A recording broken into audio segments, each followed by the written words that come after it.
नमस्कार, स्वागत है आपका हेलो किसान में। आपके साथ मैं हूं अंजू सिंह। हेलो किसान आप किसानों का अपना लाइव फोन इन कार्यक्रम जहां हम खेती किसानी और साथ ही पशुपालन से संबंधित विभिन्न विषय आप किसानों के लिए लेकर आते हैं ताकि आपको उनके बारे में जानकारी दे सके, आपको जागरूक कर सके और इसके अलावा आपकी समस्याओं को सुनकर उनका समाधान भी बता सके, वो भी लाइव। हमारे साथ विषय विशेषज्ञ भी स्टूडियो में उपस्थित रहते हैं, तो अगला 1 घंटा आपके लिए है। तो आज का विषय क्या है, आइए सबसे पहले डालते हैं आज के विषय पर नजर। आज का पहला हमारा विषय है पशुओं के लिए भारत सरकार की योजनाएं और साथ ही आज हम बात करेंगे मुर्गी पालन पर। तो दोनों ही विषय से जुड़े हुए अगर आपके कोई प्रश्न है, कोई सवाल है, कोई जानकारी आप प्राप्त करना चाहते हैं तो आप हमें ईमेल कर सकते हैं, कॉल भी कर सकते हैं। हमारे टोल फ्री नंबर आप नोट कर लें जो कि अगले 1 घंटे तक आपके लिए उपलब्ध रहेंगे। 1800-130-6061। दूसरा नंबर है 1800-113-061 टोल फ्री, यानी इन पर आपका कोई शुल्क नहीं लगेगा। तो सोचना क्या है, फोन उठाएं और हमें कॉल करें, अपने सवाल हम तक पहुंचाएं ताकि उनका तुरंत लाइव जवाब दिया जा सके, उनका समाधान किया जा सके। और आज के दोनों ही विषयों के बारे में हमने आपको कार्यक्रम की शुरुआत में ही जानकारी दे दी है। अगर आप चाहें तो हमें ईमेल के माध्यम से भी संपर्क कर सकते हैं। hellokisan2015@gmail.com ईमेल कर कीजिए हमें और साथ के साथ कार्यक्रम में लाइव हम आपके सवालों को, आपके ईमेल्स को हम शामिल करेंगे। साथ ही सोशल मीडिया के माध्यम से भी आप हमें संपर्क कर सकते हैं। इंस्टाग्राम, ट्विटर और फेसबुक सब जगह हेलो किसान आपके लिए मौजूद है। तो किसी भी माध्यम को आप अपनाएं और अपने सवाल हम तक पहुंचाएं। हमारा मकसद ये है कि अपने पशुपालकों को, किसानों को उचित जानकारी पहुंचा सके ताकि उन्हें पशुपालन में अधिक से अधिक लाभ हो सके। तो आज के 2 मेहमान हैं जो कि हमारे साथ स्टूडियो में उपस्थित रहेंगे आपके सवालों के जवाब के लिए। उनसे आपकी मुलाकात करवा देते हैं। हमारे साथ है डॉक्टर अतुल आनंद। डॉक्टर आनंद, बहुत बहुत स्वागत है आपका कार्यक्रम में। आप सलाहकार हैं राष्ट्रीय रोग नियंत्रण केंद्र दिल्ली और आप पशुओं के लिए भारत सरकार की जो योजनाएं हैं उसके बारे में बताएंगे, किस तरीके से पशु स्वस्थ रहें और कौन कौन से उनके स्वास्थ्य को लेकर योजनाएं भारत सरकार के द्वारा चलाई जा रही हैं, इनके बारे में हम आपसे विस्तार से जानेंगे। और साथ ही से जुड़े जो भी हमारे कॉलर्स के या फिर दर्शकों के जो कि हमें ईमेल करते हैं उनके सवाल हैं, उनके जवाब लेंगे। दूसरे मेहमान है डॉक्टर हिमांशु पांडे। डॉक्टर पांडे, आपका भी कार्यक्रम में स्वागत है। आप सहायक प्रोफेसर हैं आरपीएस कृषि महाविश्वविद्यालय कानपुर, उत्तर प्रदेश में, और आपसे हम मुर्गी पालन के बारे में जानेंगे। तो दोनों विषय हम बता चुके हैं आपको, दोनों विशेषज्ञों से भी आपकी मुलाकात हो गई है। और आज का जो पहला विषय है यानी पशुओं को लेकर भारत सरकार की जो योजनाएं हैं। आपको बता दें कि भारत सरकार की तरफ से पशुओं के स्वास्थ्य को लेकर कई तरह की योजनाएं चलाई जा रही हैं ताकि वो स्वस्थ रहें। और इसके अलावा कैसे हमारे किसान इन योजनाओं का लाभ ले सकते हैं, अपने पशुओं को स्वस्थ रख सकते हैं ताकि उन्हें अधिक और उचित लाभ हो सके। तो जो भी सवाल हैं जरूर आप हम तक पहुंचाएं। और दूसरा विषय है मुर्गी पालन का। तो मुर्गी पालन में भी बहुत सारी चीजों का ध्यान रखना जरूरी होता है। आवास कैसा हो मुर्गियों का, उनकी फीडिंग कैसी हो यानी उनका आहार कैसा हो, इसके अलावा उनका टीकाकरण कब और कैसे कराना चाहिए, तो इसके बारे में भी हम आपको जानकारी देंगे। और कैसे फायदे आप ज्यादा से ज्यादा मुर्गी पालन में प्राप्त कर सकते हैं ये भी हम समझेंगे। तो चलिए, कार्यक्रम की शुरुआत हो चुकी है। दोनों विषयों के बारे में विस्तार से हमने आपको बता दिया है। तो आज का जो पहला विषय है उस पर हम थोड़ी और जानकारी प्राप्त कर लेते हैं डॉक्टर अतुल आनंद से। डॉक्टर अतुल आनंद, जो हम भारत सरकार की पशुओं के लिए पशुपालन से जुड़ी जो योजनाओं के बारे में बात कर रहे हैं, सबसे ज्यादा इस वक्त सरकार का पशुओं को लेकर किस चीज पर फोकस है? जी हाँ, मुख्यतः जैसे हम बात करते हैं राष्ट्रीय पशु रोग नियंत्रण कार्यक्रम की, तो इसमें मुख्यतः जो इकोनॉमी लॉस होता है, जो फार्मर को उत्पाद की कमी आ जाती है, जैसे एफएमडी होगी, मोखर जिसको बोलते हैं, खुरपका मुंहपका, इसके कारण क्या होता है कि किसान का जो दूध है उसका जो उत्पाद है वो एकदम से घट जाता है। तो उसके लिए उसको सरकार ने एक उसके लिए योजना बनाई है, राष्ट्रीय पशु रोग नियंत्रण कार्यक्रम, जिसके अंतर्गत जो पूरे भारत है उसमें फ्री वैक्सीनेशन जो है वो पूरे भारत में करवाई जाती है, जिसमें जो किसान भाई हैं वो अपने नजदीकी पशु चिकित्सा केंद्र में जाके इस सुविधा का लाभ ले सकते हैं। और इसके अंदर दूसरी जो मुख्य बीमारी है वो है ब्रुसेलोसिस। ब्रुसेलोसिस जैसे कि हम जानते हैं कि ना सिर्फ ये जानवरों में पाई जाती है, ये इंसानों में भी पाई जाती है।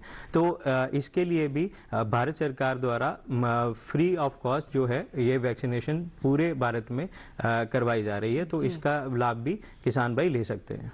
बिल्कुल। तो पशुओं के स्वास्थ्य को लेकर सरकार की तरफ से योजनाएं चलाई जा रही हैं, जिसके बारे में अभी हमने जाना। और देखिए, कई तरह की योजनाएं ऐसी भी हैं जिसमें हमारे पशुपालकों का कोई पैसा नहीं लगना है, फ्री ऑफ कॉस्ट है। लेकिन जरूरत यह है कि आप उन योजनाओं तक पहुंचे, उनका लाभ लें और अपने पशुओं को स्वस्थ रखें। देखते हैं इससे जुड़ी हमारी रिपोर्ट।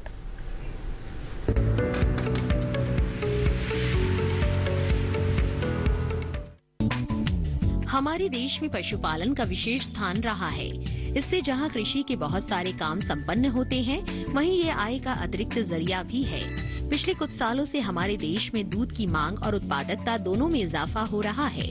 एक अनुमान के हिसाब से करीब 16% की वृद्धि के साथ हम आगे बने हुए हैं, जिसकी खास वजह सरकार की ओर से चलाई जा रही योजनाएं हैं।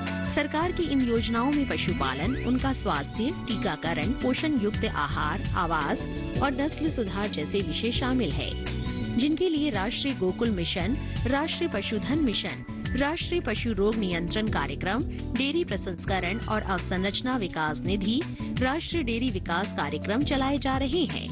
इसके अलावा पशु के स्वास्थ्य को सुनिश्चित करने के लिए सरकार की पहल से करीब 4000 मोबाइल पशु चिकित्सा वैन को मंजूरी दी गई है, जिससे पशुपालकों के घर जाकर पशुओं का उपचार किया जा सके। वहीं पशुधन स्वास्थ्य एवं रोग नियंत्रण कार्यक्रम का मुख्य उद्देश्य समय पर पशुओं का टीकाकरण करना है, जिससे पशु हानि को कम किया जा सके। इस तरह से देखा जाए तो सरकार का हर प्रयास हमें सफलता की राह पर ले जा रहा है। बस जरूरत है तो समय रहते सरकार की योजनाओं का लाभ लेने की। इन योजनाओं के लाभ से आने वाले समय में दूध उत्पादन में हम और अच्छे परिणाम हासिल कर सकेंगे। साथ ही पशुपालकों की आय में भी इजाफा हो सकेगा।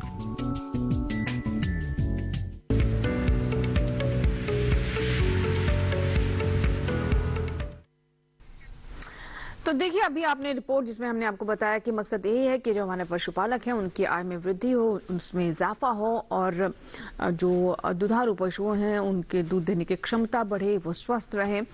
तो इन तमाम बातों का आप ध्यान रखें जिसके बारे में भी हमने अपनी रिपोर्ट में जिक्र किया है। और इसके साथ ही अगर आपके भी कोई सवाल हैं तो बिल्कुल आप हमें कॉल कर सकते हैं। टोल फ्री नंबर हम फ्लैश कर रहे हैं और साथ ही ईमेल एड्रेस भी है जिस पर आप ईमेल भी कर सकते हैं। आज का दूसरा विषय यानी मुर्गी पालन, उस पर हम बात कर लेते हैं। डॉक्टर हिमांशु, मुर्गी पालन की चलिए अब बात करें। देखिए, ये हमारे जो मुर्गी पालक हैं उनके लिए बहुत ज़रूरी हो जाता है कि मुर्गियां उनकी स्वस्थ रहें, चूजे स्वस्थ रहें, क्योंकि कई बार मुर्गी पालन में ऐसी बीमारियां आती हैं कि संभलने का मौका नहीं लगता है। तो सबसे महत्वपूर्ण बात क्या होती है जिसका ध्यान रखना बहुत ज़रूरी हो जाता है? देखिए, जहाँ तक बात है मुर्गी पालन में हमारा भारत काफी तेजी से बढ़ा है। अंडा उत्पादन में हमारा भारतवर्ष तीसरे स्थान पर, मांस उत्पादन में भी काफी तेजी के साथ बढ़ोतरी की है। तो मुर्गी पालन करते समय हमारे किसान साथियों को यह ध्यान रखना चाहिए कि जैव सुरक्षा के जो उपाय हैं उनको बहुत अच्छे से अपनाया जाए। यदि इन उपायों को अपनाएंगे तो निश्चित तौर पर उनका मुर्गी पालन सफलता की ओर जा सकता है। इसके लिए वो जो आवास बनाते हैं, आवास के बाहर आपके पोल्ट्री सेट के बाहर पेड़ वगैरह हो जिससे कि हवा आर पार जाती रहे, क्योंकि बहुत जरूरी होता है, क्योंकि मुर्गियां जो होती हैं उनमें पसीने वाली ग्रंथियां नहीं पाई जाती हैं, इसलिए उनके हवा आर पार सेट में होने के लिए बहुत आवश्यक है पेड़ हो।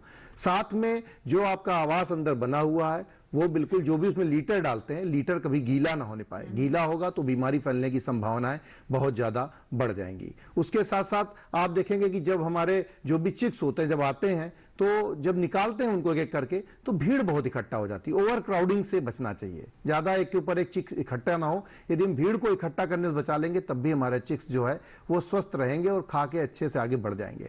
और चिक्स जैसे ही हमारी पोल्ट्री में एंट्री करते हैं उनको उनके खाने पीने का विशेष ध्यान रखना चाहिए। आते ही उनको गुड़ का और या चीनी के पानी का या आप ग्लूकोज का किसी का घोल बना के उनको तुरंत देना चाहिए, क्योंकि माना जाता है कि काफी दूरी से भी चिक्स आते हैं तो आने के बाद उनको देते तो उनकी थकान मिट जाती है। यदि छोटी छोटी बातों पर हम ध्यान देंगे तो निश्चित तौर पर हमारा जो मुर्गी पालन है वो अच्छा जा सकता है। और इसके साथ साथ जो आवास बनाते हैं, आवास की चौड़ाई सदैव याद रखना चाहिए 30 फुट से अधिक नहीं रखनी चाहिए। लंबाई आप कितनी भी 70 फुट, 100 फुट, 150 फुट कितनी भी रख सकते हैं। चौड़ाई 30 फुट से अधिक न रखें, क्योंकि हवा आर पार नहीं जा पाएगी और जो चिक्स की है, चूजे जो होते हैं उनकी मृत्यु दर चालू हो जाती है। तो छोटी छोटी बातों का ध्यान रखते हुए यदि हम लोग मुर्गी पालन करें तो निश्चित तौर पर अंडा या मांस जिसके लिए कर रहे हैं उनको सफलता निश्चित तौर पर मिलेगी। बिल्कुल, तो सुनने में छोटी बातें जरूर लगती हैं लेकिन इनके फायदे बड़े हैं और इन्हें छोटे छोटे उपायों को करके आप बड़े लाभ ले सकते हैं, मुर्गी पालन में सफल हो सकते हैं। आइए देखते से जुड़ी हमारी रिपोर्ट।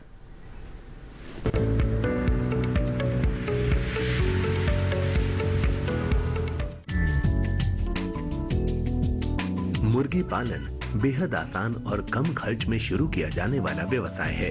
खाद्य आपूर्ति में अंडा और मांस की लगातार बढ़ती मांग ने इसमें संभावनाएं बढ़ा दी हैं। एक बार शुरू होने के बाद ये व्यवसाय चलता रहता है और बढ़ता रहता है।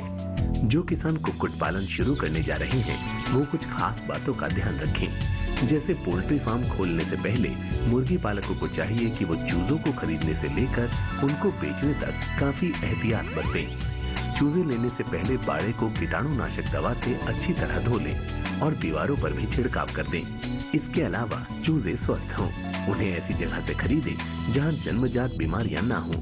साथ ही चूजों को रानीखेत बीमारी का F1 स्ट्रेन और मेरेक्स बीमारी का टीका लगा होना चाहिए। तापमान का खास ध्यान रखना चाहिए क्योंकि चूजों को सही ताप की जरूरत होती है। मुर्गी पालन में 70% खर्च दाने पर होता है। मुर्गी को ताजा और संतुलित आहार दें। आहार देते समय उम्र का ध्यान रखें। साथ ही दाने को नमी रहित जगह पर रखना चाहिए, नहीं तो दाने में फफूंद लग सकती है जिससे मुर्गियों में बीमारी की आशंका बढ़ जाती है।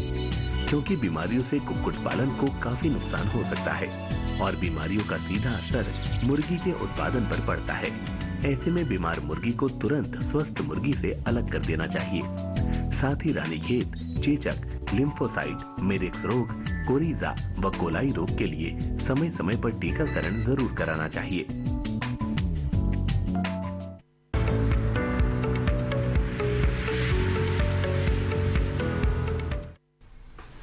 और हमारे पहले कॉलर जुड़ चुके हैं नंद स्वरूप मिश्रा, जिन्होंने उत्तर प्रदेश के बाराबंकी से हमें फोन लगाया है। नंद स्वरूप जी, स्वागत है हेलो किसान में, बताइए। नमस्कार सर, मैं नंद स्वरूप मिश्रा, बाराबंकी उत्तर प्रदेश से। सवाल बताएं। मैं जानना ये चाहता हूँ जो पशुओं में सरकारी योजनाओं का लाभ मिल रहा है, इसमें जो छोटा किसान है, मंझोला किसान है, बड़े किसान है, तो इन किसानों की कैटेगरी को देखते हुए किस प्रकार से इनको लाभ दिया जा मिल सकता है? मतलब कुल मिला के आपका कहना ये है कि सभी किसानों को कैसे लाभ मिल सकता है?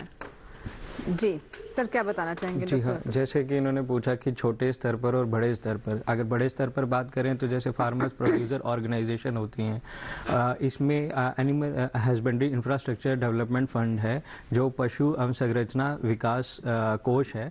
इसमें जो पशुपालक हैं जो बड़ी मात्रा में पशु का व्यापार करना चाहते हैं या फिर जो पशु के उत्पाद होते हैं, जैसे कोई प्रोडक्ट होता है, मिल्क प्रोडक्ट्स होते हैं या मीट प्रोडक्ट्स होते हैं, उन पे कोई काम करना चाहता है तो ये उस सेवा का लाभ ले सकते हैं।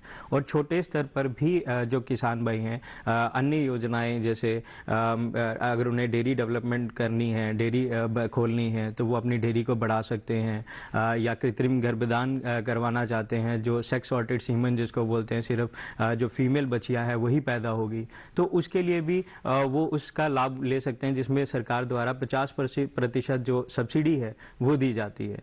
तो इसी तरह से बहुत सारी स्कीम्स हैं, जैसे मोबाइल वेटनरी यूनिट हो गए या फिर इनका अगर देखा जाए तो animal husbandry infrastructure development fund में जो छोटे स्तर पे कोई अगर मीट का यूनिट खोलना चाहता है, मीट प्रोसेसिंग यूनिट खोलना चाहता है या मिल्क प्रोसेसिंग यूनिट खोलना चाहता है, तो वो उसका भी लाभ ले सकता है। जी, कई सारे विकल्प हैं, अब देखिए आपके क्षेत्र के अनुसार क्या है और आपको क्या सूट करता है। एक ईमेल आया है, निरंजन कुमार है हमारे साथ ये दर्शक, जिन्होंने बिहार के नालंदा डिस्ट्रिक्ट से हमें ये मेल किया है। ये पशुपालन शुरू करना चाहते हैं, लेकिन ये नहीं बताया कि ये पशुपालन किस चीज का करना चाहते हैं, कौन से पशु पालना चाहते हैं। नस्ल सीधा इन्होंने पूछी है, तो मैं ये मान के चलती हूँ कि ये दुधारू पशुओं के बारे में जानना चाह रहे हैं। सर, क्या बताना चाहेंगे? जी, अगर ये दुधारू पशु के बारे में जानना चाह रहे हैं और नस्ल की बात करते हैं, तो हम हमेशा किसान भाई देखते हैं कि ज्यादा उत्पाद वाली गाय, लेकिन मैं किसान भाइयों को यही सलाह दूंगा जो आपके क्षेत्र के अनुकूल नस्लें हैं आपको वही लेनी है। जैसे अगर गिर गुजरात वाली साइड पे रहते हैं तो आप गिर जो है गिर नस्ल ले सकते हैं। साहीवाल अगर आप उत्तर भारत की तरफ रहते हैं तो आप साहीवाल, जर्सी, इन सब जो ब्रीड्स हैं, जो नस्लें हैं, उनका कर सकते हैं। संकर नस्ल का कर सकते हैं जो ठंडे इलाके में पशुपालक रहते हैं। क्योंकि देखा जाता है, जैसे अगर आप संकर नस्ल को देखोगे तो अगर वो गर्मी में, जैसे ही गर्मी बढ़ती है तो उसका जो 1 लीटर जो दूध उत्पाद है वो 1 डिग्री सेल्सियस से टेम्परेचर जैसे ही बढ़ेगा तो वो घटना शुरू हो जाता है। तो इसीलिए किसान भाइयों से हम हमेशा रिक्वेस्ट करते हैं कि कूलर जो है वो लगा के रखें अपने शेड में, ताकि जो तापमान है वो कम बना रहे। गर्मी के दिनों में हमेशा से ये चीजें देखी जाती हैं, तो इसीलिए मेरी यही सलाह रहेगी, जब नस्ल की बात करें तो आप अपने क्षेत्र के, क्योंकि इन्होंने क्षेत्र अपना बताया नहीं है, तो जो क्षेत्र के अनुकूल जो नस्लें हैं आप उन्हें ही रखिए अपने फार्म में। जी, कई सारे विकल्प हैं, अब देखिए आपके क्षेत्र के अनुसार क्या है और आपको क्या सूट करता है। जी, क्षेत्र तो इन्होंने बताया था सर, बिहार से हैं ये और वहीं पर ये पशुपालन जी करना हाँ, चाहते बिहार में ये जर्सी पाल सकते हैं। नालंदा डिस्ट्रिक्ट से। हाँ, नालंदा में ये जर्सी गाय जो है पाल सकते हैं, क्योंकि जर्सी का जो उत्पाद है, दूध उत्पाद भी ज्यादा मिलेगा इनको, और साहीवाल भी ये रख सकते हैं।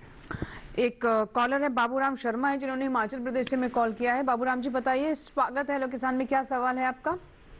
मैं डॉक्टर साहब से ये जानना चाहता हूँ कि हिमाचल प्रदेश में जिला सिरमौर में जो है, इसके लिए क्या क्या सुविधाएं हैं, क्या हमारे यहाँ भी ये पालन किया जा सकता है? जी हाँ, सिरमौर में अगर आप रहते हैं तो आप संकर नस्ल की गाय आराम से रख सकते हैं, और कृत्रिम गर्भधान जो है, सेक्स सॉर्टेड सीमन जो है, वो उसका भी आप लाभ जो है अपने क्षेत्र में ले सकते हैं। बिल्कुल। एक और ईमेल है, वो भी ले लेते हैं हम। और ये हमारे एक दर्शक हैं जो जानना चाहते हैं कि इसमें इन्होंने दूसरे सवाल ले लिए हैं। यवतमाल से, महाराष्ट्र से हैं ये दर्शक। ये बकरी पालन के बारे में जानना चाह रहे हैं। इनकी बकरी जो है मेमने देती है, लेकिन उसमें ज्यादातर बचते नहीं है, तो इसके पीछे वजह क्या हो सकती है? हाँ। क्या किया जा सकता है? जी हाँ, पहले तो बकरी जो उसे एआई करवाते हैं या ब्रीडिंग करवाते हैं, तो उस समय इनको ध्यान रखना है कि जो बकरी का स्वास्थ्य है वो कैसा है, और पहले इन्होंने कीटनाशक दवाइयाँ दे रखी हैं, उन सब चीज़ों का ध्यान रखना है। खास तौर पे आपने ध्यान रखना है जो आप खुराक दे रहे हैं, जो आप उसे फीड दे रहे हैं, उस चीज़ का खास तौर पे आपने ध्यान देना है, क्योंकि बकरियों को मोस्टली या तो आप पत्ते लाकर खिला देते हैं या ऐसे चरने के लिए छोड़ देते हैं, तो उस समय में बकरी का जो संपूर्ण आहार है वो उसे नहीं मिल पाता है। तो उस समय पे भी देखा जाता है कि जो इनफर्टिलिटी है वो बकरियों में पाई जाती है, और बकरियों में बाकी जो बीमारियां हैं वो भी पाई जाती हैं। तो अगर आपके साथ बार बार ये चीज़ आ रही है तो आपको नज़दीकी पशु चिकित्सा केंद्र में जाना चाहिए, और इसका जो इलाज है वो वहाँ पे आप करवा सकते हैं।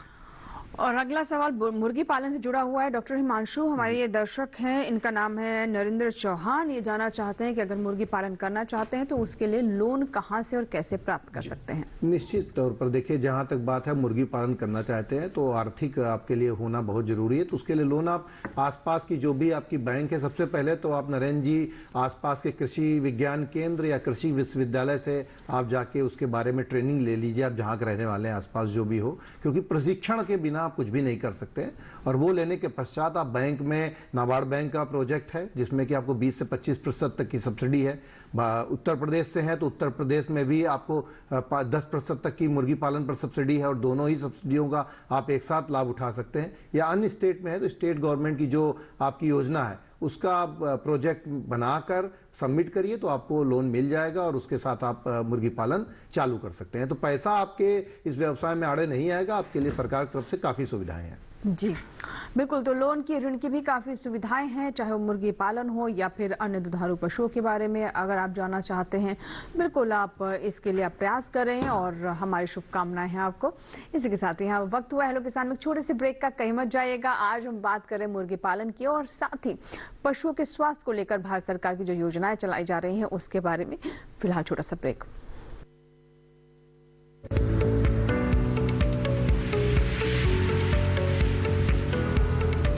अरे भाई, सुना नहीं क्या? केसीसी ने किसानों का जिंदगी बदल दिया है। देश के छोटे किसान 1,60,000 रुपये तक का कर्ज बिना किसी गारंटी को ले पाएंगे। ब्याज खोरों से भी पीछा छुटा। मैं तो जैविक खेती का पूरा सामान मंगा लिया, केसीसी का भी कोई दबाव नहीं। ब्याज चुकाने के लिए पूरा 1 साल मिलता है। समय पर भुगतान करने पर केवल 4% के सालाना ब्याज पे लोन मिल गया मुझे। अपना आधार कार्ड, लेटेस्ट फोटो और जमीन के कागजात लेके अप्लाई करो बस। और नामांकन भरने के लिए जेब भी ढीली नहीं करनी पड़ी।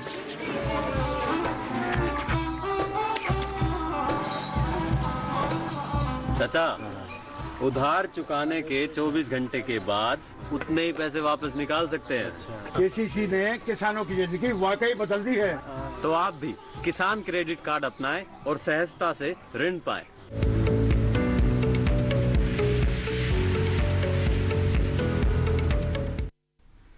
ब्रेक के बाद एक बार फिर आपका स्वागत है हेलो किसान में। अगर आप अभी अभी जुड़े हैं तो आज के विषय एक बार आपके लिए फिर से दोहरा दें। आज हम बात कर रहे हैं पशुओं के लेकर सरकार की तरफ से जो योजनाएं चलाई जा रही हैं उनके बारे में, और साथ ही कैसे करें मुर्गी पालन, कैसे मुर्गियां आपके स्वस्थ रहें और मुर्गी पालन में आपको लाभ होता रहे। एक कॉलर है, उनसे हम बात कर लेते हैं। Hello hello. हाँ हेलो जी संदीप जी, बताइए क्या सवाल है आपका? मैडम मैं बोल रहा हूँ कुकुर पालन के लिए, मुर्गी पालन के लिए लोन या सब्सिडी को क्या है?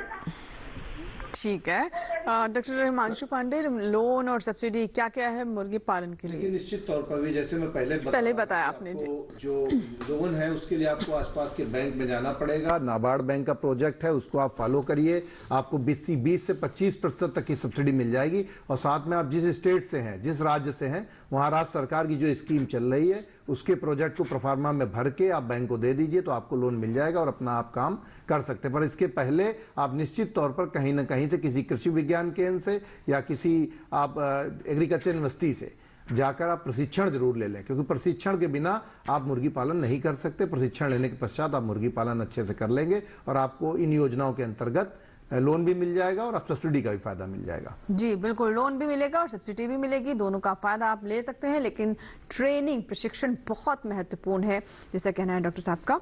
और आइए बात करते हैं सर, जैसे कि मुर्गी पालन की हमने बात की और हमने रिपोर्ट में भी बताया कि इसकी शुरुआत के लिए बहुत ज्यादा पैसे की जरूरत नहीं है, आसानी से शुरुआत इसकी की जा सकती है और इसमें अच्छा लाभ भी लिया जा सकता है। तो अगर हम अच्छी ब्रीड्स की बात करें, नस्लें कौन कौन सी अच्छी है और क्या वो क्षेत्र के अनुसार उसका चुनाव करना चाहिए? जी निश्चित तौर पर देखिए, क्षेत्र के अनुसार तो निश्चित तौर पर चुनाव करना है।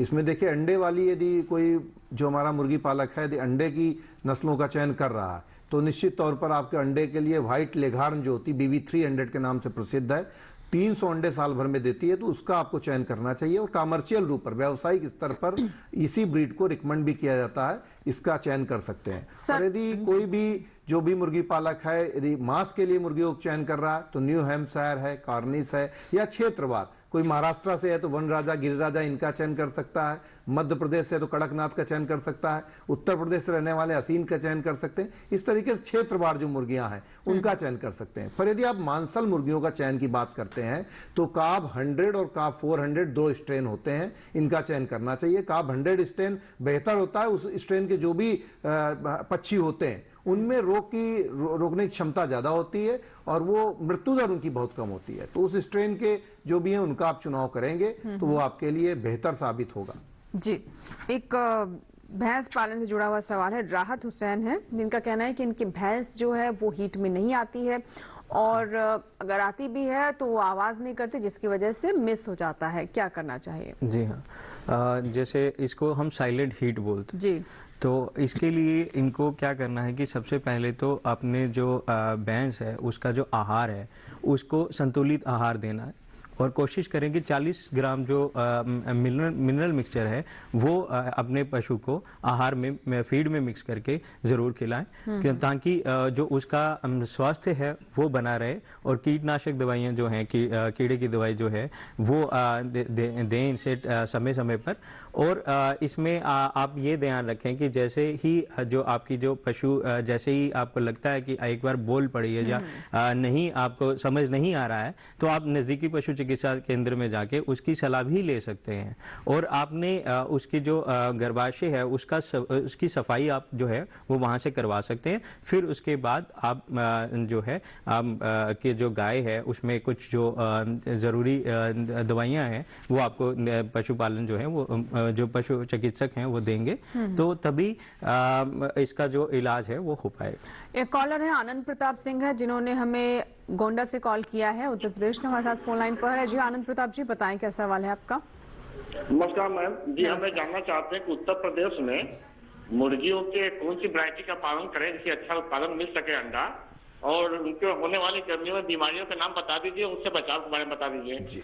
देखिए निश्चित तौर पर बड़ा अच्छा प्रश्न है आपका। उत्तर प्रदेश के आप रहने वाले हैं, तो जहां तक अंडा उत्पादन के लिए है तो यदि आप व्यावसायिक स्तर पर, बड़े स्तर पर करना चाह रहे हैं तो व्हाइट लेघार्न एक मुर्गी होती है, उसका चयन आप करिए। भूमध्य सागरी मुर्गी है और वर्ष में 300 अंडे तक देती है। और यदि आप लोकल लेवल पर अपने घर के पीछे रखना चाह रहे हैं तो असील मुर्गी का भी चयन कर सकते हैं, ग्राम प्रिया का भी चयन कर सकते हैं। इसमें आपको आपके घर के पास में ये अंडे मिल जाएंगे। 100 से 150 अंडे तक प्रतिवर्ष देती हैं। ये देसी अंडे की प्रजातियां होती हैं। और उसके साथ साथ जहां तक आपने रोगों की बात करी है, तो जो आपके प्रमुख रोग हैं उसमें रानीखेत रोग जो एक होता है वो बहुत ज्यादा इफेक्टिव, शुरुआत में जो आपके चूजे होते हैं उनको प्रभावित करता है। उसमें मृत्यु दर भी काफी 80-90% तक हो जाती है। तो इसका जो टीकाकरण है उसका टीकाकरण आप करवाएंगे। और आपका एवियन इन्फ्लुएंजा जिसे बर्ड फ्लू के नाम से जानते हैं, ये H5N1 नामक वायरस से होता है।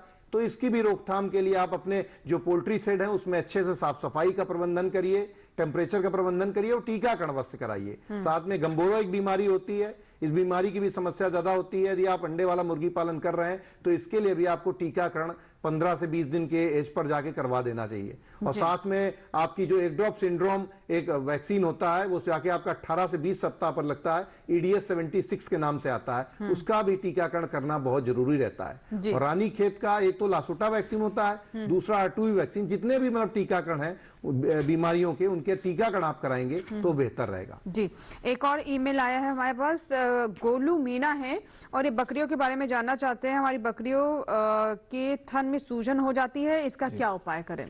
जी हाँ, जैसे कि आप जानते हैं कि जैसे थनैला जो रोग है, जैसे गाय भैंस में थनैला होता है, वैसे ही बकरियों में थनैला रोग जो है वो एक मैनेजमेंटल बीमारी है। जो आपका रख रखाव है वो बहुत महत्वपूर्ण है जब थनैला आता है। तो जैसे कि अगर अभी थनैला की शुरुआत हो चुकी है तो आप नज़दीकी पशु चिकित्सा केंद्र में जाके जो ज़रूरी एंटीबायोटिक्स हैं वो आप ले सकते हैं।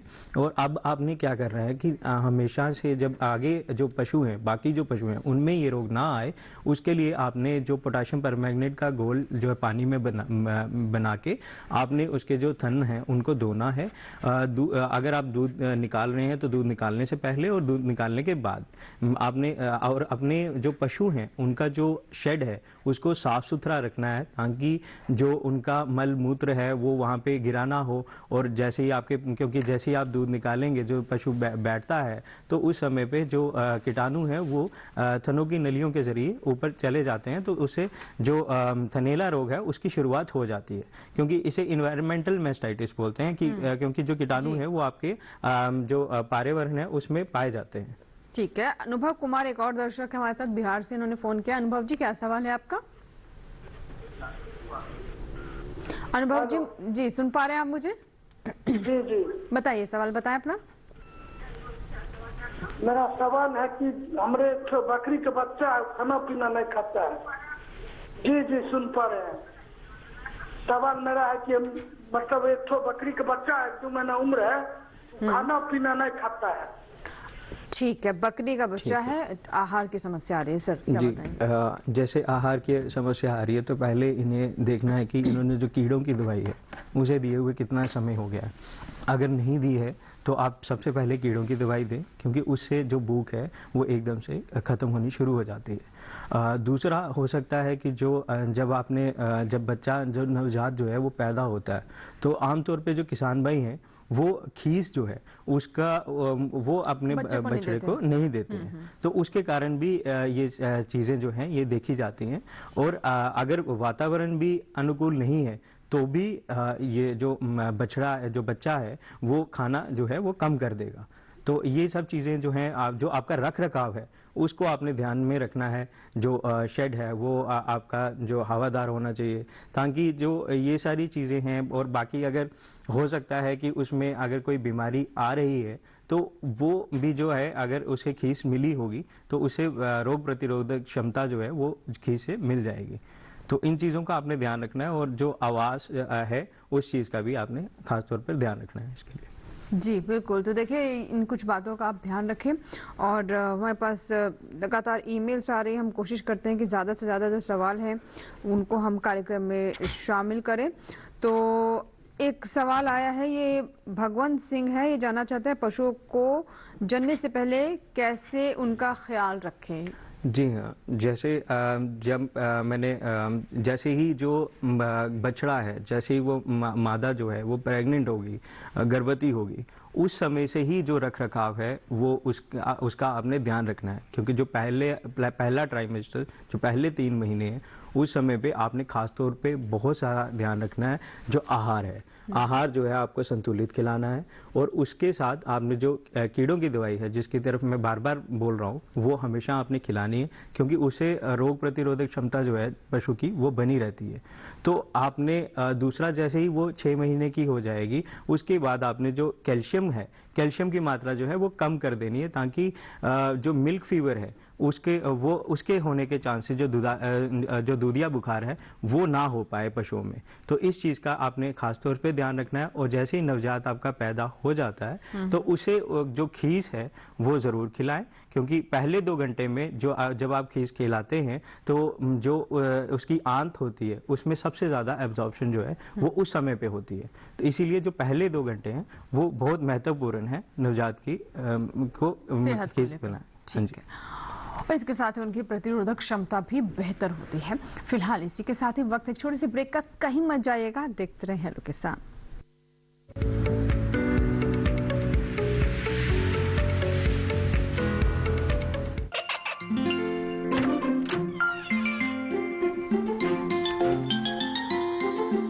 ये क्या हो रहा है? काशवी, इतने कम मार्क्स? काशू बेटा पढ़ा करो, पढ़ोगी नहीं तो आगे कैसे बढ़ोगी? मम्मा मैं भी तो आपसे यही कहना चाहती हूँ, पढ़ा करो। आप पढ़ोगे नहीं तो आगे कैसे बढ़ोगे? मतलब? वो देखो, सिर्फ बैक पर छपा ऑर्गेनिक नहीं, ऑर्गेनिक का निशान पहचानिए। पीजीएस ऑर्गेनिक का ये लोगो उन किसानों की पहचान है जो आज भी परंपरागत विधि से रसायन मुक्त खेती कर आपके लिए शुद्ध फसल उपजा रहे हैं। अब समझे मम्मा, अगर मैं प्योर ऑर्गेनिक फूड नहीं खाऊंगी तो अच्छे मार्क्स कहाँ से लाऊंगी? अच्छा बच्चों, जैविक खेती की इस मुहिम को आगे बढ़ाइए, शुद्ध ऑर्गेनिक अपनाइए।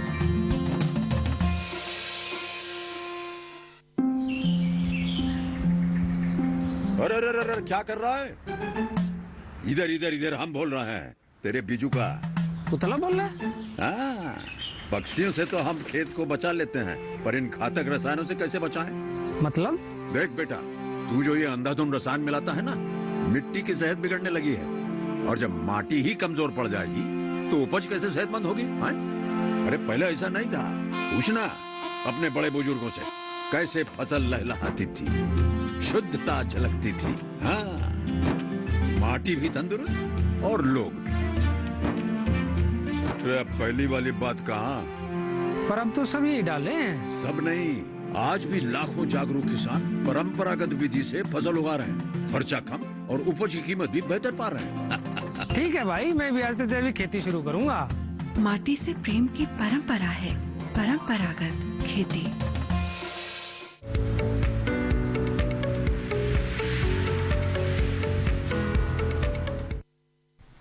ब्रेक के बाद एक बार फिर आपका स्वागत है। आप देख रहे हैं हेलो किसान। अगर आप अभी हमारे साथ जुड़ रहे हैं तो आज के विषय आपके लिए फिर से दोहरा देते हैं।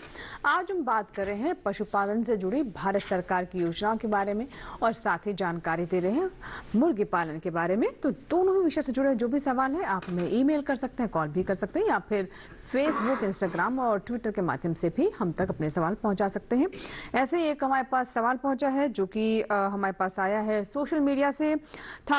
ठाकुर विशाल सिंह है जिनका कहना है कि ये मुर्गी फार्म लगाना चाहते हैं, इसके लिए कहाँ अप्लाई करें, अनुदान कहाँ से मिलेगा, लोन कहाँ से मिल सकता है, कौन कौन सी स्कीम्स हैं, और साथ ही इसके लिए बच्चे कहाँ से प्राप्त करें। सर जी देखिए, निश्चित तौर पर विशाल जी आपका अच्छा प्रश्न है। जहाँ तक बात है, सबसे पहले तो आप किसी भी रिकॉग्नाइज सेंटर से जाके कृषि विज्ञान केंद्र से या केंद्रीय पक्षी अनुसंधान संस्थान से ट्रेनिंग के लिए अप्लाई कर दीजिए और ट्रेनिंग ले लीजिए। उसके पश्चात फिर आप अपना प्रोजेक्ट तैयार करिए, वो प्रोजेक्ट बना के आप बैंक में सबमिट करिए। नाबार्ड बैंक का प्रोजेक्ट है, जो हमारे स्टेट गवर्नमेंट है, राज्य सरकारें, उनके अनुदान है, उनमें आपको प्रोफार्मा में आपको अप्लाई करना पड़ेगा। अप्लाई करके आप बैंक में जमा कर दीजिए। आपको 20 से 25% तक की इसमें सब्सिडी भी मिल जाएगी। और साथ में जहां तक बात है चूजे कहां से लिए, सबसे अहम बात है, क्योंकि शुरुआत चूजों से ही होती है। तो किसी भी मान्यता प्राप्त जो भी हैचरी है, केंद्रीय पक्षी अनुसंधान संस्थान से भी आपको मिल सकते हैं, या मान्यता प्राप्त बहुत सारी जगहें हैं जहां से आपको चूजे मिल सकते हैं। जिस स्टेट में है वहां पर आपको अवेलेबिलिटी हो सकती है। वेंकटेश हैचरी वगैरह है, इनसे भी आप चूजे प्राप्त कर सकते हैं। और उसकी बुकिंग आप पहले से करा दीजिए, आपको चेक वगैरह देनी पड़ती है। उसके बाद जब आपका आ जाएगा, जिस दिन आपके यहाँ पर डिलीवरी होती है उस दिन के रेट जो होते हैं वो आपको देने पड़ते हैं। यदि उससे ज्यादा आपसे रेट लेता तो आप बिल्कुल मत दीजिए। और स्वस्थ चूजे यदि अपने आप लेकर आते हैं तो निश्चित तौर पर जो आपका मुर्गी पालन है, चाहे आप मांस या अंडे लेकर रहे हैं, वो उसमें आपको निश्चित तौर पर सफलता मिलेगी। जी। आशु यदुवंशी हैं एक और हमारे दर्शक, इन्होंने भी सोशल मीडिया से हमें संपर्क किया है और ये कहते हैं कि पशुपालन के लिए भारत सरकार की योजनाओं का लाभ कहां से मिलेगा। और ये 12वीं तक एग्रीकल्चर पढ़े हुए हैं, भैंस पालन करना चाहते हैं, क्या करें? जी, जैसे ये बोल रहे हैं कि कहाँ से पास मिलेगा? पूंजी नहीं है, ये भी बता रहे हैं साथ में। ठीक है, जैसे राज्य, क्योंकि पशुपालन एक राज्य स्टेट सब्जेक्ट है, तो हर राज्य में एक अनुदान हमेशा से रहेगा। अगर ये डेयरी फार्म खोलना चाहते हैं तो जैसे अभी डॉक्टर साहब ने भी बताया कि नाबार्ड के प्रोजेक्ट्स हैं, वैसे ही नाबार्ड के कुछ ऐसे प्रोजेक्ट्स हैं, अगर ये जीरो से बिल्कुल शून्य से स्टार्ट करना चाहते हैं तो अपना एक डेयरी का जो स्टार्टअप है वो खोल सकते हैं। और अगर ये भैंस पालना चाहते हैं तो सबसे पहले इनको प्रशिक्षण जो है वो लेना पड़ेगा। केवी के जो कृषि विज्ञान केंद्र होते हैं जो उनके राज्य में अवेलेबल होगा नज़दीकी, उसमें जाके ये अपना प्रशिक्षण ले लें। उसके बाद अपना जो डेयरी है उसको ये शुरू कर सकते हैं। उसका जो लोन है ये नाबार्ड से ले सकते हैं और बाकी सारे अन्य जो बैंक्स हैं वो भी इसके लिए लोन जो है वो देते हैं। और बाकी अन्य योजनाएं जो हैं, ये जो पशुपालन विभाग है ये उससे उस संपर्क में आकर ये उसका उन बाकी योजनाओं का लाभ जो है वो ले सकते हैं। जी, एक मुर्गी पालन से जुड़ा हुआ है ईमेल आया है, ये अंकुर सहाय है और ये आजमगढ़ उत्तर प्रदेश से संबंध रखते हैं। मुर्गी पालन में हम मुर्गियों को खिलाने के लिए कौन सी फीड का इस्तेमाल करें? इन्होंने चारे का शब्द यहाँ पर इस्तेमाल किया है। और मुर्गियों को बीमारियों से बचाने के लिए क्या करें? देखिए, निश्चित तौर पर आपका बड़ा अच्छा प्रश्न है ये। जहां तक मुर्गी की खाद्य की बात है, सबसे पहले मैं बताना चाहूंगा, गर्मियों का मौसम है, जिस समय आप चालू करना चाह रहे हैं तो अपना आवास वगैरह बिल्कुल अच्छा रखिए, क्योंकि आपने भी पूछा कौन कौन सी बीमारियां हो सकती हैं। तो गर्मी के मौसम में, इसमें गर्मी चालू हो चुकी है, तो इसमें आपको अपने आवास में निश्चित तौर पर यदि कूलर वगैरह लगा सकते हैं, नहीं तो ऊपर आपके पास धान की या कोई पुआल है तो ऊपर डाल के आप फागर जो है फब्बारे चलाइए, जिससे अंदर का जो टेम्परेचर होता है वो 25 डिग्री से 32 डिग्री सेंटीग्रेड के आसपास मेंटेन करिए।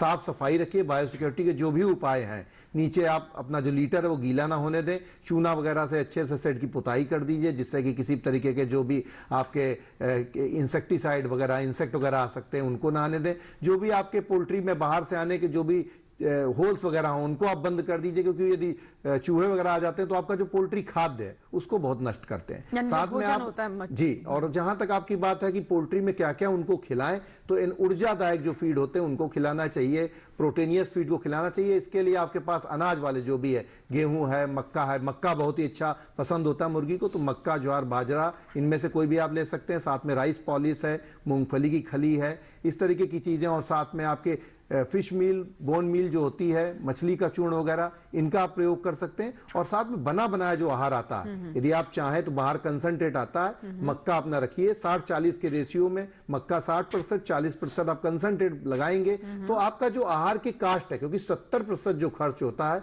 वो आहार पर होता है, और उसको आप 400 से 500 रुपए प्रति क्विंटल में कम कर सकते हैं। तो ये खर्च आपका 50% के आसपास पहुंच जाएगा, तो वही आपका सच्चा मुनाफा होगा। तो इस चीज का आप विशेष तौर पर ध्यान रखें और अपने मुर्गियों को अच्छा अनाज खिलाइए। और साथ में पानी की व्यवस्था अच्छी रखिए, साफ स्वच्छ पानी होना चाहिए। और पानी में उनको बिल्कुल भी जो टंकी जहां से स्रोत हो उसकी सफाई अच्छे से करके क्लीन वाटर पिलाएंगे तो आपकी मुर्गियों में जो एसाइटिस है या और कोई बीमारियां आने लगती पानी की वजह से वो नहीं आएंगी। जी, एक और ईमेल है, ये अवनीश मौर्य है हमारे दर्शक, इन्होंने ईमेल किया है, माफ कीजिएगा, नरेश कुमार है इनका नाम, और उत्तर प्रदेश के जिला मिर्जापुर के निवासी हैं। इनकी समस्या है कि इनकी गाय का गर्भ 50 दिन के अंदर ही गिर जाता है, क्या करें? जी हाँ, जैसे इन्होंने बताया कि 50 दिन के बाद जो है गर्भपात जो है वो हो सकता है। एक ट्राइकोमोनासिस एक डिजीज बीमारी होती है, वो होने के चांसेस हो सकते हैं, क्योंकि उसमें पहले ट्राइमेस्टर में अबॉर्शन हमेशा आमतौर पे देखा जाता है।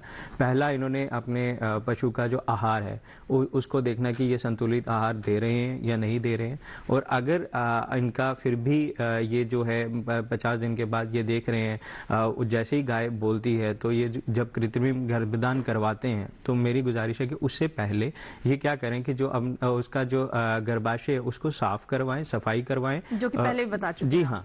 तो उसकी सफाई करवाने के बाद आप कृत्रिम गर्भधान जो है वो करवा सकते हैं। जी, हमारे साथ एक दर्शक है मुन्ना कुमार है, जिन्होंने बिहार के वैशाली से हमें फोन लगाया है। मुन्ना जी, स्वागत है हेलो किसान में, बताएं क्या सवाल है।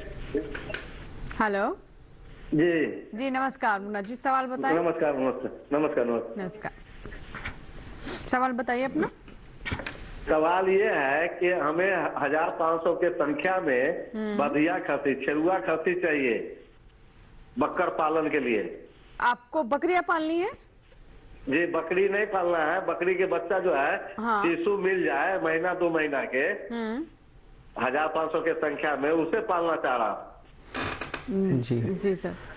जैसे बकरी पालन आप करते हैं तो वैसे ही नवजात अगर आप पालना चाहते हैं तो बिल्कुल थोड़ा सा सिमिलर रहेगा, लेकिन जैसे मैंने आपको बताया कि नवजात की जो आपने देख रेख है उसमें ध्यान रखना है आपने। और नवजात के लिए हमेशा से ध्यान रखना, जो आप शेड बना रहे हो वो जो उसका आवास है वो बिल्कुल सही होना चाहिए, क्योंकि अगर आवास में ज़रा सी भी प्रॉब्लम होगी, जैसे अभी गर्मियाँ आ रही हैं तो उस समय नवजात में डायरिया होने के चांसेस हो सकते हैं।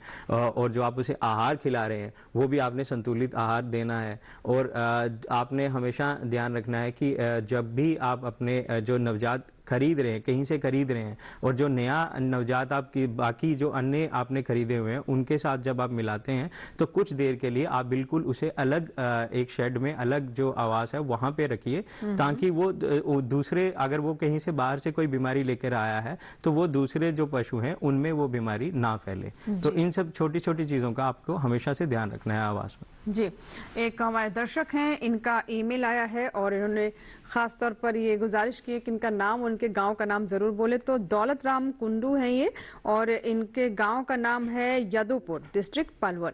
इनका कहना है कि इनकी जो भैंस है उसके थन में दूध उतरता रहता है, दूध निकालने के बाद भी गिरता रहता है, क्या वजह हो सकती है? देखिए, ये टीट लीकर बोलते हैं हम इनको। ये हाँ आमतौर पे देखा जाता है जिन भैंसों में या जिन गायों में दूध की उत्पाद जो है, दूध की प्रोडक्शन जो है वो ज्यादा होती है। तो अगर ये हाई ईल्डर होते हैं, ज्यादा दूध देने वाली गाय है, तो इस समय उसमें आप ये चीज जो है हमेशा से देखेंगे। तो आपने क्या करना है कि अगर आप 2 समय अगर आप दूध धोते हैं तो आप 3 समय धोइए। जैसे अगर आप सुबह और शाम में धोते हैं तो आप सुबह, दोपहर और शाम में धोइए, तो इस समस्या से आप निदान पा सकते हैं। जी, अमरदीप सिंह है, रीवा से इन्होंने कॉल किया है, यानी मध्य प्रदेश से हमारे साथ फोन लाइन पर है। मुर्गी पालन पर इनका सवाल है। जी अमरदीप जी, सवाल पूछिए अपना। अमरदीप जी, मेरे सुन पा रहे हैं?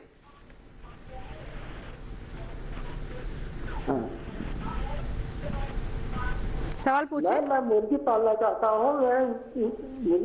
मैं मुर्गी पालना चाहता हूँ तो मेरे क्षेत्रफल, लंबाई, चौड़ाई या सिंचाई कितनी चाहिए, कितनी ठीक? मुर्गी पालन करना चाहते हैं। निश्चित तौर पर देखिए, मुर्गी पालन करना चाह रहे हैं आप, ये जानना चाह रहे हैं कि कितने क्षेत्रफल में कितनी मुर्गियां पाल सकते हैं। मैं आपको बताऊंगा, यदि मांस वाली आप मुर्गियां पाल रहे हैं तो आपको प्रति पक्षी 1 वर्ग मीटर स्थान की आवश्यकता, 1 वर्ग फुट स्थान की आवश्यकता होती है। और यदि आप अंडे वाली मुर्गियां पाल रहे हैं तो आपको 2 से 2.5 वर्ग फुट स्थान की आवश्यकता होती है, जो इनर स्पेस होता है। बाहर का स्पेस छोड़ के यदि आप 1000 मुर्गियां पालेंगे तो आपको 1000 वर्ग फुट स्थान की आवश्यकता होगी। और वो स्थान आपका थोड़ा सा ऊंचाई पर होना चाहिए, जिससे जहां पर पानी न बढ़ता हो, क्योंकि पानी भरेगा तो पैरासिटिक डिजीज होने की संभावनाएं बढ़ जाएंगी, जो वायु परजीवी होते हैं वो फैल जाते हैं। उसके साथ साथ वहां पर बिजली की पूरी निरंतर सप्लाई रहनी चाहिए। यदि आप अंडे वाले खासतौर पर पक्षी पाल रहे हैं तो वहां पर लगातार बिजली की सप्लाई होनी चाहिए, पानी की व्यवस्था अच्छे से हो, और आसपास जो लेबर अवेलेबिलिटी है, लेबर की उपलब्धता भी होना आवश्यक होता है। ये चीजें सब है और आपके पास सही स्पेस है तो आप वहां पर मुर्गी पालन कर सकते हैं। जी बिल्कुल। तो इसके बारे में तो हम लगातार आपको कार्यक्रम की शुरुआत से बता रहे हैं कि उनका आवास कैसा होना चाहिए, आहार कैसा होना चाहिए, किस तरह की संरचना आप करें ताकि जो जिस तरह बता रहे थे कि अच्छे से हवा अंदर आने जाने चाहिए, उसमें अवरोध नहीं होना चाहिए। तो ये बहुत महत्वपूर्ण बात रहती है और उसी के अनुसार ही आप उनका आवास तैयार करें। फिलहाल यहाँ वक्त एक छोटे से ब्रेक का।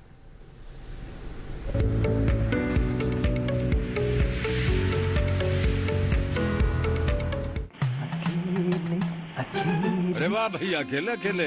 अरे तू भी ले, पर खाएगा कैसे? मैं ऑर्गेनिक खेती की बात कर रहा रे बेटे। अकेले अकेले खेती कब तक करेगा? मतलब? गांव में 20-25 किसानों का समूह बना के पंजीकरण करवा ले, फिर सरकारी ट्रेनिंग भी मिलेगी और मुफ्त जैविक बीज खाद भी। फिर पीजीएस ऑर्गेनिक की सरकारी मोहर के साथ तेरी उपज आकर्षक पैक में पहुंचेगी बड़े बाजार तक। अच्छा? हाँ। अरे भाई कहाँ चल दिया? सबको साथ लाने, आमदनी बढ़ाने। तो किसान भाई समझ गए ना? साथ मिलकर ऑर्गेनिक खेती कीजिए, अपनी परंपरा को आगे बढ़ाइए, ज्यादा मुनाफा कमाइए। माटी से प्रेम की परंपरा है परंपरागत खेती।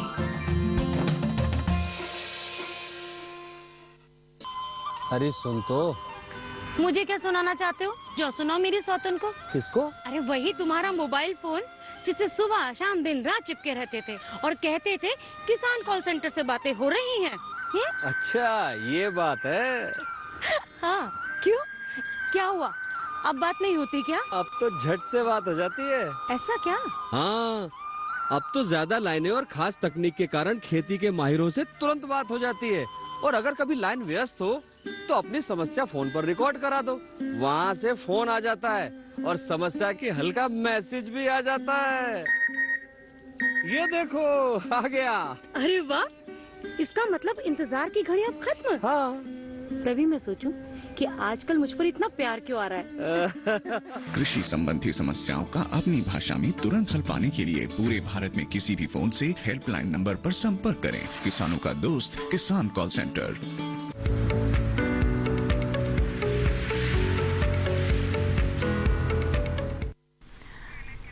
ब्रेक के बाद एक बार फिर आपका स्वागत है। आप देख रहे हैं लोग किसान। आज हम बात कर रहे हैं मुर्गी पालन की और साथ ही भारत सरकार की तरफ से पशुओं को लेकर जो योजनाएं चलाई जा रही हैं उसके बारे में भी हम आपको जानकारी दे रहे हैं।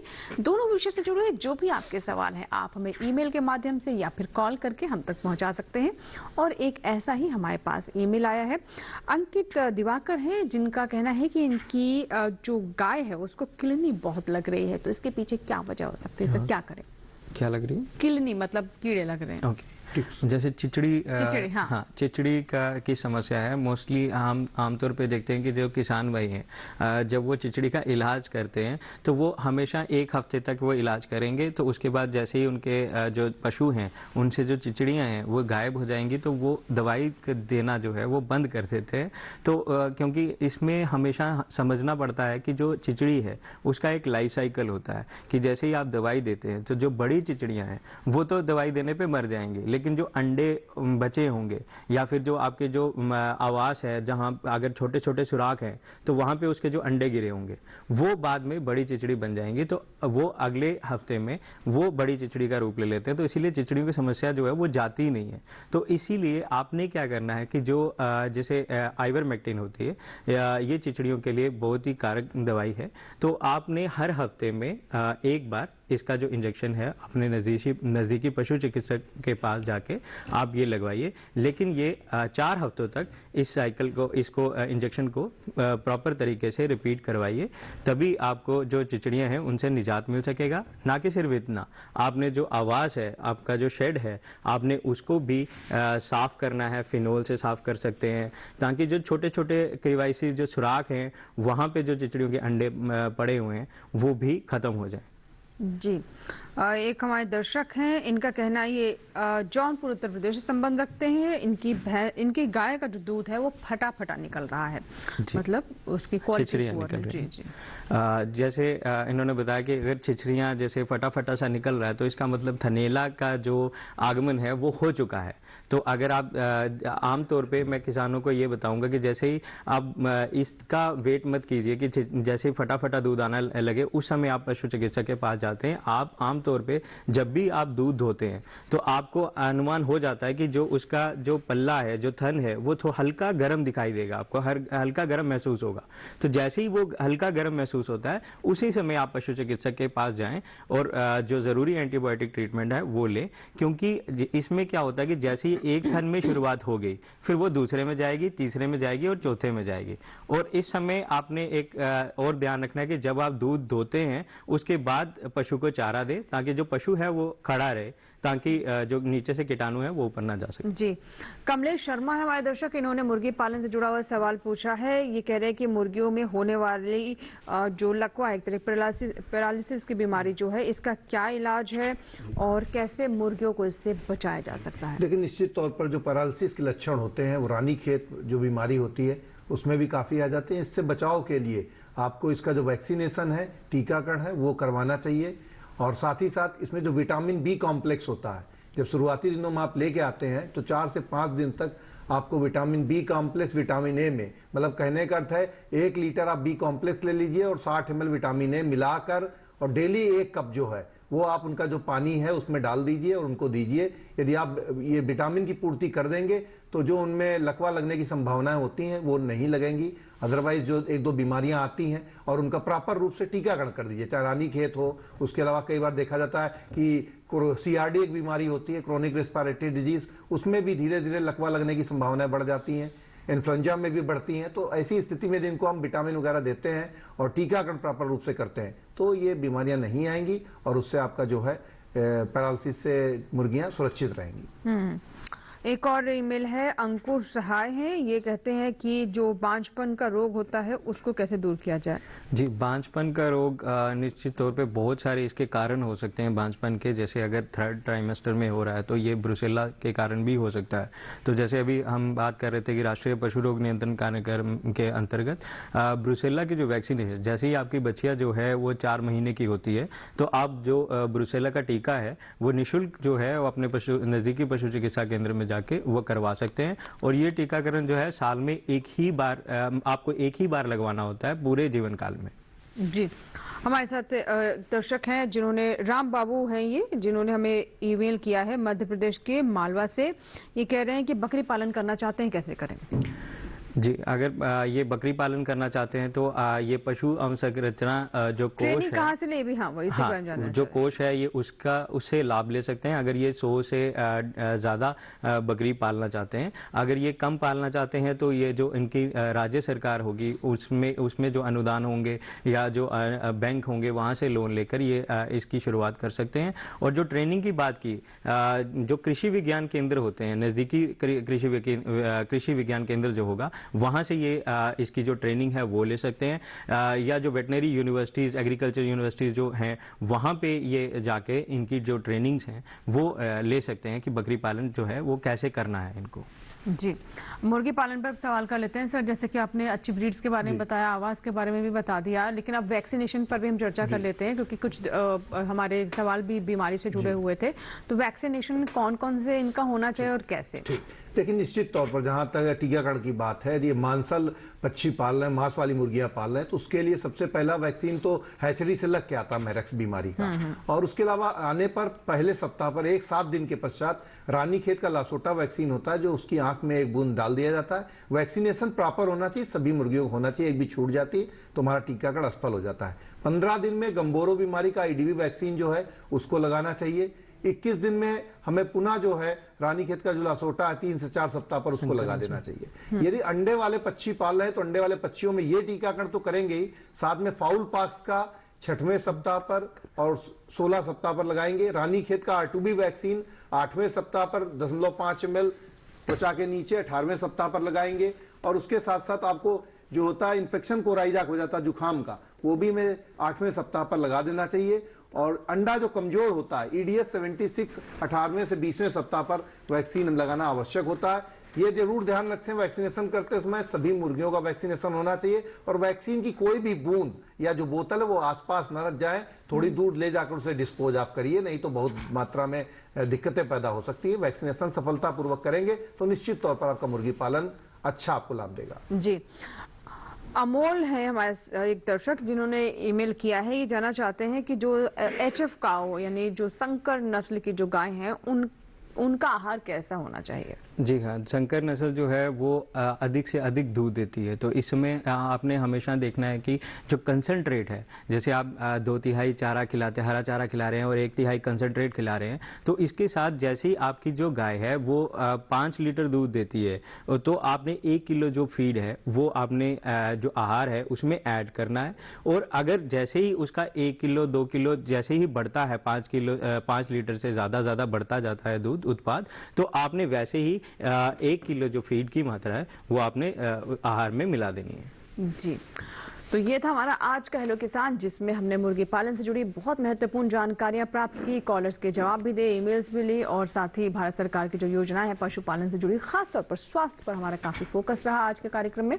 आशा करते हैं जो जानकारी हमने आप तक पहुंचाई है या फिर जिन सवालों का हमने आपको जवाब दिया है आपको जरूर उससे लाभ होगा। बहुत बहुत शुक्रिया दोनों मेहमानों का, आप स्टूडियो में आए और इतनी महत्वपूर्ण चर्चा में हिस्सा लिया और बहुत सारे ईमेल्स और कॉल्स के जवाब दिए। बहुत बहुत धन्यवाद। और इसी के साथ ही आज के हेलो किसान में फिलहाल इतना ही, लेकिन कल का हमारा विषय क्या है जिस पर हम चर्चा करेंगे और विशेषज्ञ से लेंगे जवाब। हमारा कल का विषय है मशरूम की खेती, और साथ ही हम बात करेंगे आड़ू और आलूचा की खेती के बारे में। आपको कोई भी सवाल है तो हमें ईमेल कर सकते हैं, हमारा ईमेल पता नोट कर लें, hellokisan2015@gmail.com। एक बार फिर से आपके लिए ईमेल आईडी दोहरा देते हैं, hellokisan2015@gmail.com। आप हमें कॉल भी कर सकते हैं, इसके अलावा सोशल मीडिया के माध्यम से भी संपर्क कर सकते हैं। हेलो किसान देखिए आपके लिए फेसबुक, ट्विटर, इंस्टाग्राम सब जगह उपस्थित है, आप हमें फॉलो करें, अपने सवाल मैसेंजर या वॉल के माध्यम से भी हम तक पहुंचा सकते हैं। इसके अलावा कॉल सेंटर नंबर भी नोट कर लें, जो कि आपके लिए टोल फ्री नंबर है 1800-113060। सोमवार और शनिवार सुबह 6 बजे से रात 10 बजे के दरमियान कॉल करें, अपना सवाल हमारे टोल फ्री नंबर पर रिकॉर्ड करवाएं, जिन्हें हम अपने विशेषज्ञों के सामने रखेंगे और लेंगे उनका जवाब।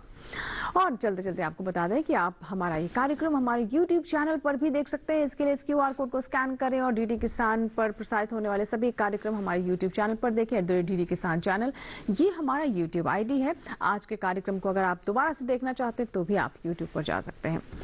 इसी के साथ यहाँ लेंगे आपसे इजाजत, लेकिन आप बने रहें दूरदर्शन किसान के साथ। नमस्कार।